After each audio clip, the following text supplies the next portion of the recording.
As part of our ongoing initiative to improve the welfare of seafarers, Drew Marine introduced the Potable Water Test Kit C, which enables compliance with the Maritime Labor Convention requirements to monitor drinking water quality.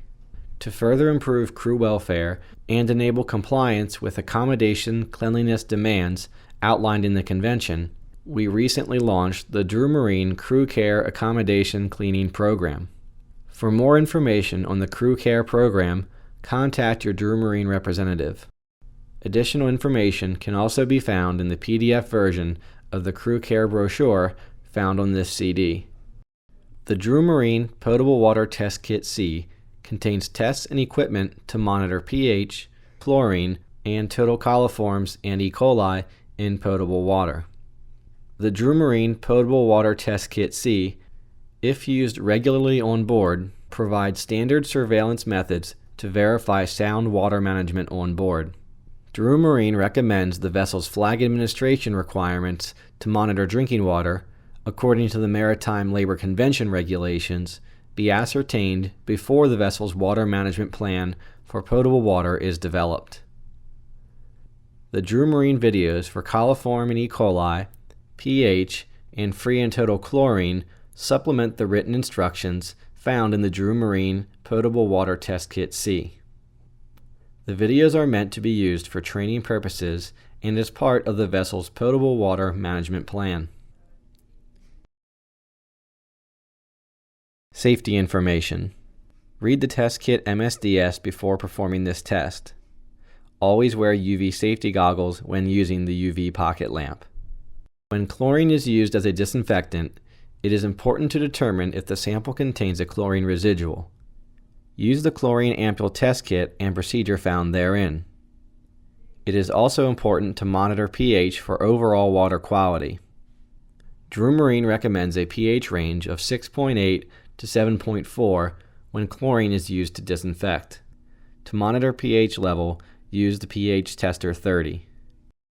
It is recommended that at least one sample be collected weekly and analyzed on board, as well as whenever potable water is taken on board. Sample points should be changed each week in order to obtain representative samples of the potable water and potentially identifying any localized contamination problems. Sampling dates and test results should be logged and should identify any localized contamination problems along with corrective action. When taking a sample for coliform testing, the following procedures will mitigate false positives. Ensure your hands are clean and gloved prior to collecting your sample. The tap used for sampling should be without attachments. Keep the sterile bottle closed until you are ready to collect your sample. Turn on the cold water and run the water to flush the tap for 2 to 3 minutes. Reduce the flow of the water. Collect the water sample without splashing. Do not rinse the bottle prior to collecting your sample. Position the sterile bottle under the water flow and fill to the 100 ml line. Do not let the sterile bottle touch the sampling tap. Hold the bottle in one hand and cap in the other. Do not lay the cap down or put in your pocket. Use sterile bottle DA, which contains a dechlorinating agent. The sterile bottle can be used for a sample that does not contain chlorine residual. Be careful not to contaminate the sample by touching the inside of the sample container or cap with your fingers.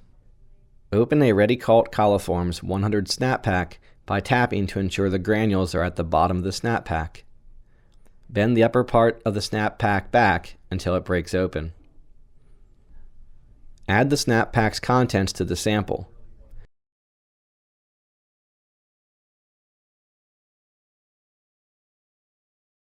Cap the sterile bottle and mix to dissolve the granules completely. The color of the solution is clear yellowish. To mitigate false negatives, it's important the sample be properly incubated for 18 to 24 hours. Incubate at 34.5 to 37 degrees Celsius or 94.1 to 98.6 degrees Fahrenheit. The incubator Drew Marine offers, incubator PWTK-C, may be used. After incubation, if there is no color change, the total coliform test is negative. Note that turbidity does not indicate a positive test. A color change to blue-green, even if only in the upper section, confirms presence of total coliforms. To check the presence of E. coli, place the UV pocket lamp in front of the sample bottle, pointing away from you. A light blue fluorescence indicates the presence of E. coli. It is important to notice the difference between a sample that fluoresces and one that does not. Be sure to wear UV safety goggles when using the UV pocket lamp. In order to obtain optimum fluorescence effect, the reading should be done in a darkened room, eliminating white light.